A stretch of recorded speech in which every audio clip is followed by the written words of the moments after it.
गौरी पुत्र गणेश भगवान की जय। जय श्री कृष्णा, राधे राधे।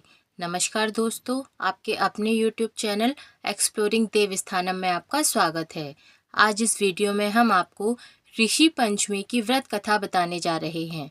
अगर आपको हमारी वीडियो पसंद आए तो इसी तरह व्रत त्योहारों की सही तिथि, शुभ मुहूर्त एवं व्रत कथाओं को जानने के लिए हमारे चैनल को लाइक एवं सब्सक्राइब अवश्य करिए। तो आइए शुरू करते हैं। ऋषि पंचमी का पर्व भाद्रपद शुक्ल पक्ष की पंचमी तिथि को मनाया जाता है और इसे ऋषियों को समर्पित एक विशेष व्रत के रूप में माना जाता है। इस दिन सप्त ऋषियों कश्यप, अत्रि, भारद्वाज, वशिष्ठ, गौतम, जमदग्नि और विश्वामित्र की पूजा की जाती है। ये 7 ऋषि ब्रह्मा, विष्णु और महेश के अंश माने जाते हैं। ये ही वेदों और धर्मशास्त्रों के रचयिता माने जाते हैं। माना जाता है कि इस व्रत को करने से सभी प्रकार के पापों से मुक्ति मिलती है और जीवन में सुख शांति आती है।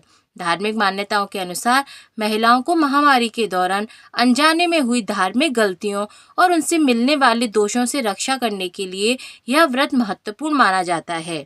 इस पावन दिन व्रत कथा सुननी और पढ़नी अवश्य चाहिए। तो आइए शुरू करते हैं ऋषि पंचमी की एक पौराणिक कथा।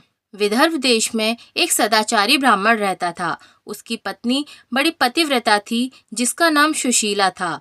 उस ब्राह्मण के एक पुत्र और एक पुत्री थी। विवाह योग्य होने पर उसने समान कुलशील वर के साथ कन्या का विवाह कर दिया। कुछ दिनों बाद वह विधवा हो गई। दुखी ब्राह्मण दंपति कन्या सहित गंगा तट पर कुटिया बनाकर रहने लगे। एक दिन ब्राह्मण कन्या सो रही थी कि उसका शरीर कीड़ों से भर गया। कन्या ने सारी बात माँ से कही। माँ ने अपने पति से सब कहते हुए पूछा, प्राणनाथ, मेरी साध्वी कन्या की यह गति होने का क्या कारण है? ब्राह्मण ने समाधि द्वारा इस घटना का पता लगाकर बताया कि पूर्व जन्म में भी यह एक कन्या ब्राह्मणी थी। इसने रजस्वला होते हुए भी बर्तन छुए थे। इस जन्म में भी इसने लोगों की देखा देखी ऋषि पंचमी का व्रत नहीं किया, इसलिए इसके शरीर में कीड़े पड़े हैं। धर्मशास्त्रों की मान्यता है कि रजस्वला स्त्री पहले दिन चांडालिनी, दूसरे दिन ब्रह्मघातिनी और तीसरे दिन धोबिन के समान अपवित्र होती है। वह चौथे दिन स्नान करके शुद्ध होती है।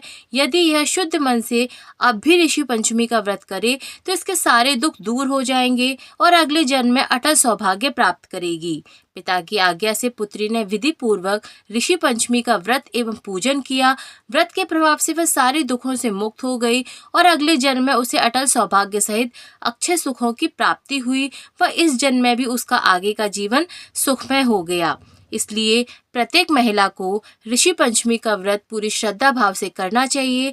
वह जाने अनजाने में हुई क्षमा गलतियों के लिए भगवान से क्षमा मांगनी चाहिए। बोलिए सप्त ऋषियों की जय। भगवान श्री नारायण की जय।